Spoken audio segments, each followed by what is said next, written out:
Last year at this time, daily fantasy sports seem to be riding high, everything's going great, and then there's a lot of negative headlines around your industry. What's the status today? Where do we stand?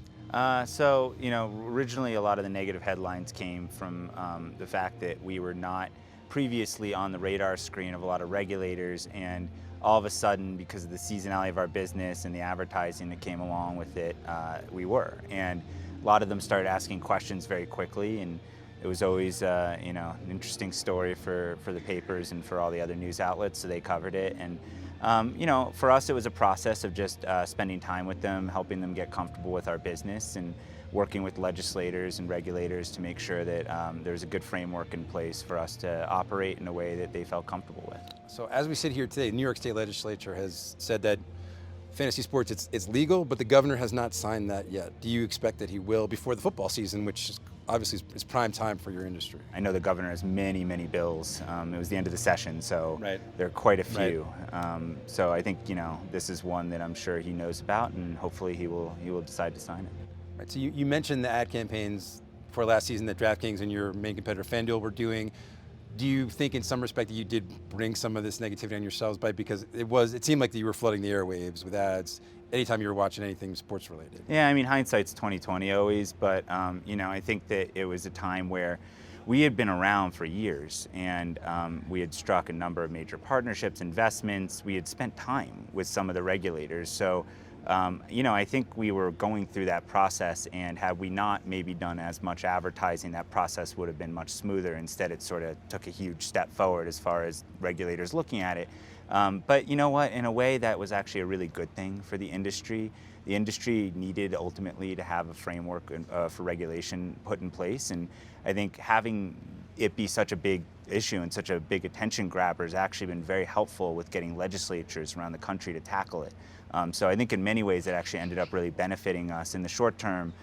Yes, you could say we, brought a little bit of that attention on ourselves, but I actually think it benefited us because it was something that everybody knew about and was a high-profile issue, which gets it up the on the radar screen of the legislators too. It bubbled up to the surface pretty quickly. Yeah. Man, right. But so as you look back on all this, forget things you might have done differently. Are you operating any differently today? Because the New York AG said there may be some consumer fraud issues involved and how it was marketed and things of that nature. I think we're operating a little bit differently in the sense that our advertising, certainly we've taken a second look at, and I think, from our perspective, it was less about, hey, we thought we were misleading or anything like that, and more about how we felt maybe it was a little bit too much emphasis on the winning of money and not enough about the other reasons that people play, things like socializing with their friends, competing, being able to study the stats and understand the game and engage in the game more deeply. Those are really the real reasons people play, and I think we kind of lost that a little bit with some of the advertising, so that's something that I think we are moving and have moved towards. Other than that, we're always looking at our business practices, always trying to upgrade our compliance measures, continually adding better ways to understand that players are of the minimum age, making sure that they're playing from approved locations, and now that you have states with different regulations, making sure if they're in a state that has a regulatory framework that's being followed in that state, and so on and so forth. So it's a bigger operational challenge for you, though, to make.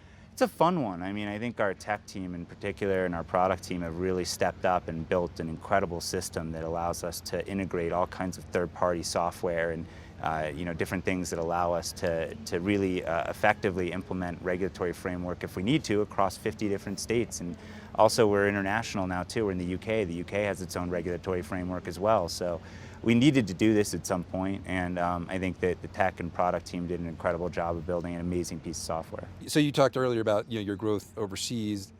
Is internationally your biggest growth opportunity as opposed to other sports like golf or NASCAR or something like that? Well, our U.S. customer base is still very underpenetrated in the overall fantasy market, so we're going to continue to try to grow there. But I think international is the next big thing for us.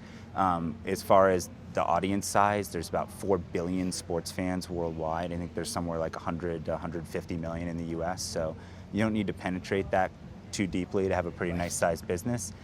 We just launched in the UK earlier this year. So far it's been exceeding our expectations. We're very excited about that. And right now we're in the process of exploring which places we're going to launch next, while also continuing to try to grow the UK and Canada.